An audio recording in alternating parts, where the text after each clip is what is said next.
L'eau, nous n'avons pas d'eau dans l'école, il n'y avait pas d'eau. Sincèrement, les enfants souffraient. Nous aussi, même pour préparer la cantine, nous avions assez de difficultés. Avant, les enfants parcouraient une grande distance pour trouver de l'eau. Quelle eau? Nous pouvons dire eau de marigot. Parce qu'on commençait par les coups à l'heure. Au lieu de démarrer à 8 h, on commence parfois à 9 h et après 9 h. Parce que vous ne pouvez pas faire sortir certains enfants, aller chercher de l'eau et commencer la leçon avec d'autres enfants. Il y a de l'injustice. Et là, nous sommes obligés d'attendre ceux qui sont partis et commencer dans cette classe-là. Donc ça nous créait d'énormes difficultés. On se plaignait, on demandait si on pouvait avoir d'eau.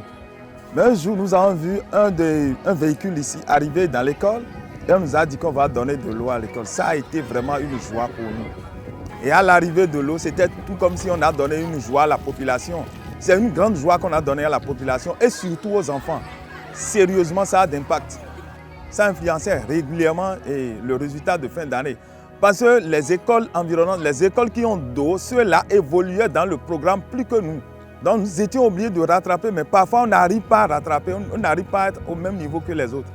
Vraiment, l'eau, vous allez constater même le résultat de cette année, on va vous envoyer ça. Vous allez constater que le résultat là, nous allons avoir un résultat vraiment parfait. Puisque ça a changé dans toutes les classes.